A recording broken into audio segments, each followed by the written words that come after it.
नमस्कार दोस्तों, डिजिटल गुरुकुल में मैं श्रीकांत आप लोग सबका एक बार फिर से स्वागत करता हूं। दोस्तों, आरआरबी एनटीपीसी का एग्जाम चल रहा होगा। आई होप आपके एग्जामिनेशंस अच्छे गए होंगे। आज हम लोग बात करेंगे आज के एग्जाम एनालिसिस के बारे में, क्या क्या प्रश्न पूछे गए, किस तरह के प्रश्न पूछे गए और आने वाले एग्जाम्स में किस तरह के प्रश्न पूछे जाने की संभावना है, क्योंकि एग्जामिनेशन में बार बार प्रश्न रिपीट हो रहे हैं। सो आने वाले एग्जामिनेशन के लिए भी मोस्ट इंपॉर्टेंट हो सकता है। And not only for RRB NTPC, किसी भी एग्जामिनेशन के लिए ये सारे प्रश्न मोस्ट इंपॉर्टेंट हो सकते हैं। तो चलिए शुरुआत करते हैं। पहला प्रश्न पूछा गया कि भारत में सर्वाधिक गेहूं यानी वीट का प्रोडक्शन किस राज्य में होता है। तो सही उत्तर हो जाएगा उत्तर प्रदेश। भारत में सर्वाधिक गेहूं का उत्पादन में प्रथम स्थान है उत्तर प्रदेश का। अच्छा, प्रश्न को अगर थोड़ा सा ट्विस्ट कर दिया जाए और पूछा जाए कि प्रति हेक्टर गेहूं का उत्पादन भारत के किस राज्य में होता है, तो प्रश्न का आंसर परिवर्तित हो जाएगा, पंजाब हो जाएगा। याद रखिए, प्रति हेक्टर की अगर बात होती है तो पंजाब हो जाएगा, बट सर्वाधिक गेहूं का उत्पादन की अगर बात करें तो उत्तर प्रदेश पहले स्थान पर है। भारत के कुल गेहूं उत्पादन का लगभग 34% अकेले उत्तर प्रदेश से उत्पादित होता है। इसी प्रकार से पूछा जाए कि भारत में सबसे ज्यादा धान का उत्पादन कहाँ होता है, तो पश्चिम बंगाल में होता है। गन्ने का उत्पादन सबसे ज्यादा कहाँ होता है, तो उत्तर प्रदेश में होता है। भारत में आलू का उत्पादन सबसे ज्यादा कहाँ होता है, तो उत्तर प्रदेश में। मूंगफली का उत्पादन गुजरात में। चाय का उत्पादन असम में। और कॉफी का सबसे ज्यादा उत्पादन कहाँ होता है, तो कर्नाटक में। ये रिसेंटली एग्जाम में भी पूछा गया। अगला प्रश्न देखिए दोस्तों, पूछ लिया गया मिनरल के बारे में कि भारत के किस राज्य में अबरक का यानी जिसे कि माइका कहा जाता है सबसे अधिक उत्पादन होता है। तो भारत के आंध्र प्रदेश में सबसे ज्यादा माइका का उत्पादन होता है और विश्व में भारत अग्रणी देशों में से है। विश्व में भारत, ब्राजील और साउथ अफ्रीका, इन 3 देशों से माइका का उत्पादन सबसे अधिक होता है। अगला प्रश्न पूछ लिया गया कि नागालैंड की जनजाति कौन कौन सी पाई जाती है। ऑप्शन में कुछ भी नाम हो, सारे जनजाति का नाम मैंने यहाँ लिख दिया है, आप लोग देख सकते हैं। अंगामी, ओ, चैंग, पोम, लाथा, सुमी और जिलैंग, रेंगमा, ये सारे जनजाति हैं नागालैंड में पाए जाते हैं। प्रीवियस एग्जामिनेशन में भी नागालैंड के बारे में पूछा गया कि हॉर्नबिल फेस्टिवल कहाँ मनाया जाता है, तो ये भी नागालैंड में मनाया जाता है। इसके अलावा जब बात नागालैंड की आई है तो नागालैंड की राजधानी कोहिमा है। यहाँ के मुख्यमंत्री अभी नेफ्यू राव है और RN रवि यहाँ के अभी राज्यपाल है। ध्यान रखिए, नागालैंड में 1 लोकसभा सीट, 1 राज्यसभा सीट और 60 विधानसभा सीट है।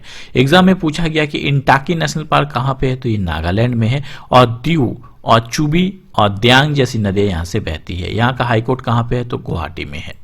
अगला प्रश्न मोस्ट इंपॉर्टेंट पूछ लिया गया ऑस्कर से कि ऑस्कर 2020 में सर्वश्रेष्ठ अभिनेत्री का पुरस्कार किसने जीता। तो उत्तर हो जाएगा रेनी जेवलेगर ने जीता है, उसकी मूवी जूडी के लिए।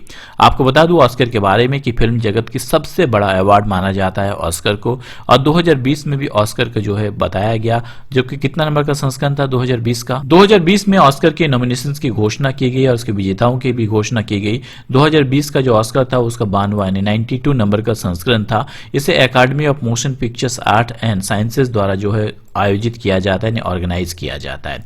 ये भी बहुत बार पूछा जाता है कि इसे किसके द्वारा ऑर्गेनाइज किया जाता है। 2020 का जो ऑस्कर था वो कितने नंबर का था, ये भी पूछा जा सकता है। इसके विजेताओं की अगर बात करें तो बेस्ट फिल्म का अवार्ड मिला पैरासाइट को। यह सर्वोच्च सम्मान पाने वाली पैरासाइट पहली विदेशी फिल्म थी। बेस्ट एक्टर का अवार्ड जीता है किसने, जोकिन फिनिक्स ने अपनी फिल्म जोकर के लिए। और बेस्ट एक्ट्रेस का अवार्ड जीता है किसने, रोनी जेवलेगर ने अपनी मूवी जूडी के लिए। बेस्ट डायरेक्टर का अवार्ड मिला है बॉन्ग जून हो को उसके फिल्म पैरासाइट के लिए। आगे एक प्रश्न पूछ लिया गया कंप्यूटर से कि 1 पेटाबाइट इक्वल टू कितना होता है। देखिए, प्रश्न बहुत बार पूछे जाते हैं। 1 पेटाबाइट बराबर 1024 टेराबाइट होते हैं। इसके अलावा बार बार एग्जाम में पूछा जा रहा है कि 1 गीगाबाइट बराबर कितना होता है, तो 1024 मेगाबाइट होता है। 1 टेराबाइट बराबर 1024 गीगाबाइट होता है। ध्यान रखिए, 1 पेटाबाइट बराबर 1024 टेराबाइट होता है और 1 एक्साबाइट बराबर 1024 पेटाबाइट होता है। तो ये सारी चीजें पूछी जा सकती हैं। सबसे ज्यादा पूछा जाता है 1 बाइट बराबर कितना बीट होता है, तो 1 बाइट बराबर 8 बिट होता है और 1 किलोबाइट बराबर 1024 बाइट होता है। ये सारे प्रश्न बार बार रिपीट होते हैं, सो आप लोग ध्यान रखिए। अब एक प्रश्न पूछ लिया गया कि इडुक्की बांध किस नदी पर बनाया गया है, तो ये पेरियार रिवर यानी पेरियार नदी पर बनाया गया है इडुक्की बांध। अगला प्रश्न पूछ लिया गया कि इनमें से कौन सी महारत्न कंपनी है जो कि महाराष्ट्र से है और उसे महारत्न कंपनी का दर्जा दिया गया। तो हिंदुस्तान पेट्रोलियम और पावर ग्रिड ये दोनों महारत्न कंपनी है। भारत में वर्तमान में 10 महारत्न कंपनी है जिसे पीएसयू का भी दर्जा दिया गया है। 10 महारत्न कंपनी है एनटीपीसी यानी National Thermal Power Corporation, ONGC यानी Oil and National Gas Corporation, SAIL यानी Steel and Authority of India, भेल यानी Bharat Heavy Electrical Limited, IOCL यानी Indian Oil Corporation Limited, HPCL यानी Hindustan Petroleum Corporation Limited, CIL यानी Coal India Limited, GAIL यानी Gas Authority of India, BPCL यानी Bharat Petroleum Corporation Limited और Power Grid यानी Power Grid Corporation limited. ये 10 वर्तमान में महारत्न कंपनी है जो भारत में है। इनके बारे में अगर पूछा जाए तो आप आंसर कर सकते हैं। अगला प्रश्न है, पूछा गया कि बैडमिंटन एशियन टीम चैंपियनशिप कहाँ होने वाला है। तो ये रिजाल कहाँ पे, मनीला फिलीपींस में होने वाला है। अगला प्रश्न पूछा गया कि ग्रोथ हार्मोन जो है वो बॉडी के किस पार्ट से रिलीज होता है। तो बॉडी के पिट्यूटरी ग्लैंड से रिलीज होता है। एक्चुअली जो ग्रोथ हार्मोन होता है वो हाइपोथैलेमस से प्रोड्यूस होता है और उसका मेन रोल होता है ग्रोथ हार्मोन का जो है स्टिमुलेट करना है हमारे पिट्यूटरी ग्लैंड को और जो है ग्रोथ के लिए जो है वो हार्मोन को रिलीज करना, जिसके कारण से बॉडी में जो है ज्यादा ब्लड फ्लो होती है और ग्रोथ होती है। अब एक प्रश्न पूछ लिया गया ग्रीन हाउस गैसेस के बारे में कि ग्रीन हाउस प्रभाव गैस कौन सी है। तो आपको बता दो ग्रीन हाउस गैस ऐसे गैस होते हैं जो कि वातावरण में ऊष्मा यानी टेम्परेचर को बढ़ा देते हैं। इनमें कार्बन डाइऑक्साइड आता है, नाइट्रस ऑक्साइड आता है, मीथेन आता है, क्लोरोफ्लोरोकार्बन आता है और वाटर वेपर आता है। लेकिन सबसे ज़्यादा इनमें से इफेक्ट जो है वो कार्बन डाइऑक्साइड का है, नाइट्रस ऑक्साइड का, मीथेन का और फ्लोरेटेड गैस का, इन सब का जो है कम होता है परसेंटेज। इसी कारण से कार्बन डाइऑक्साइड यानी CO2 जो है प्राइमरी ग्रीन हाउस इफेक्ट के लिए जो है सबसे ज़्यादा उत्तरदायी गैस है। अगला प्रश्न पूछा गया कि भारत के पहले वायसराय कौन है। तो भारत के पहले वायसराय थे वारेन हेस्टिंग। इनका कार्यकाल था 1774 यानी 1774 से लेकर 1785 तक, याद रखिए। इनको रेवेन्यू रिफॉर्म, जुडिशियल रिफॉर्म के लिए भी हम लोग जानते हैं और इन्हीं के काल में बोर्ड ऑफ रेवेन्यू की स्थापना की गई थी। अगला प्रश्न पूछा गया कि भारत में चोल राजवंश मंदिर कौन सा है। तो ग्रेट टेम्पल ऑफ तंजौर का जो है वो चोल राजवंश का मंदिर है जो कि कहाँ स्थित है, ये तमिलनाडु में स्थित है।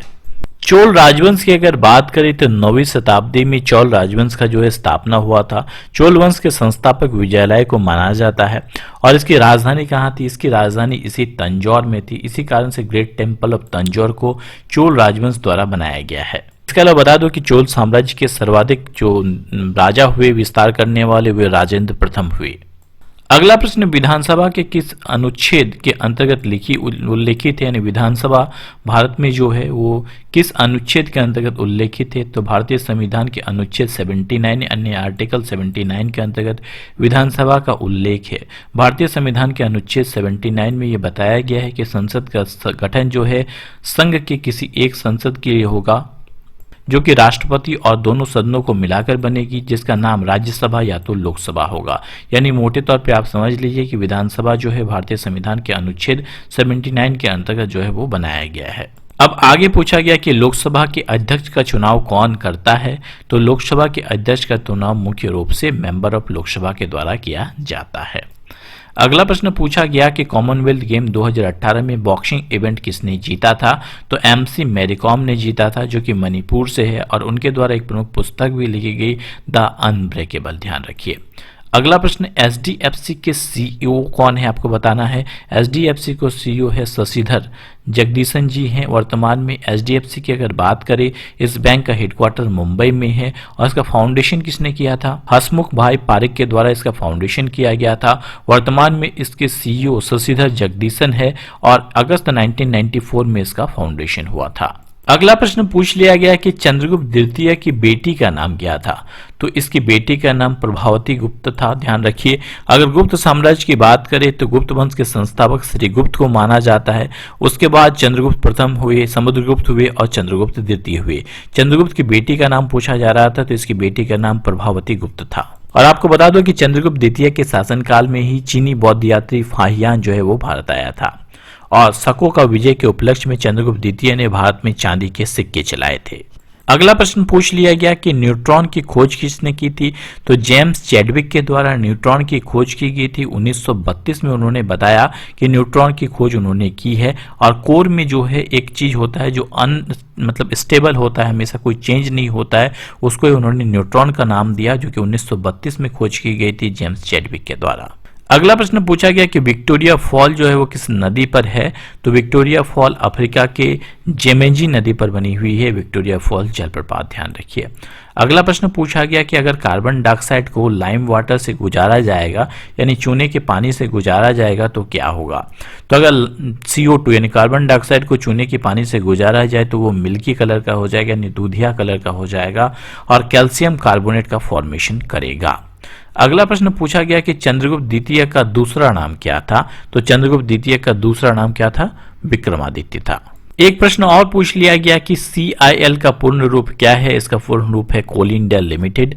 CIL के CEO कौन है, प्रमोद अग्रवाल है। हेडक्वार्टर कोलकाता में है।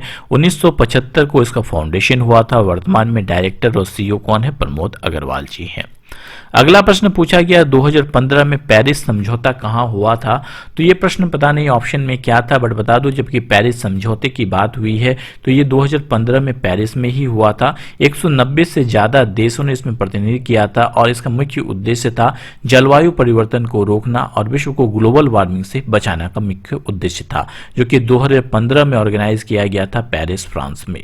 तो दोस्तों आज के लिए इतना ही। अगर आप लोगों को लगता है कि वीडियो आपके लिए फायदेमंद है तो लाइक, शेयर और सपोर्ट करना मत भूलिए। आपका छोटा सा सपोर्ट हमारे लिए बहुत ही इंपॉर्टेंट हो सकता है।